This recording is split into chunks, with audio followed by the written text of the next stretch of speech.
His Holiness the Dalai Lama, with his message of knowledge and tradition and compassion and purity of soul and love, he will live a long time and his legacy will live forever. But to you, President of China, you'll be gone and nobody will give you credit for anything. Chinese Communist Party continues to threaten the freedom of the Tibetan people, and they have even attempted to insert themselves into the succession of the Dalai Lama, but we will not let that happen. Just this week, our delegation received a letter from the CCP warning us not to come here.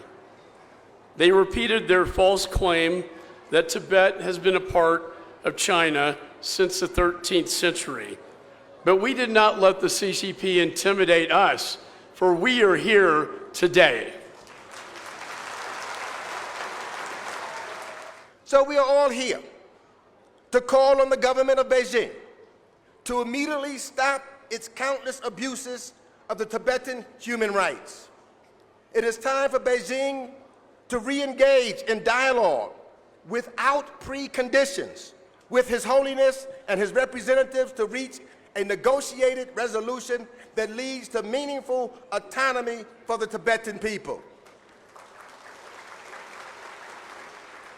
And so I'm here as the ranking member of the Foreign Affairs Committee.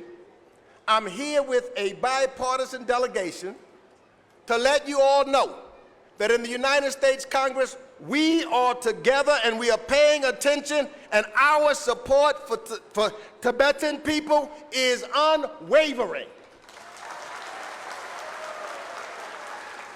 The Tibetan children living here and in diaspora communities around the world, and the Tibetan children living under the repression of the PRC, they are Tibet's future, and they give me such great hope. But the other thing that gives me hope is seeing that democracy is alive and well here in Dharamsala and in the broader Tibetan community. The Central Tibetan Administration is a model of governance for people who face oppression and displacement.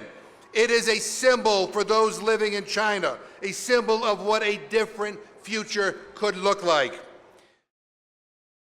And when I look around at this audience, I see my brothers and sisters, my spiritual brothers and sisters. We share ancestry spiritually. So know, brothers and sisters, that you have one of your own brothers in the United States Congress fighting for your rights, for your freedom, for your future. We're in this together.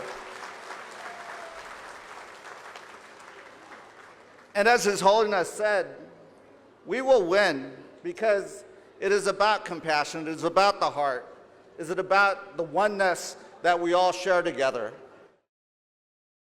With the meeting earlier today with His Holiness, I shared with him that when he fled Tibet in 1959, my mother also fled to escape communism in 1959, but in her homeland of Cuba. And so we share many similarities, and I have a lot of compassion and empathy for the people who are here today, who want to return to their homelands, who want to visit and have their children and grandchildren who have never visited Tibet the opportunity to do so. As the Dalai Lama said, through faith comes hope. Through hope comes courage.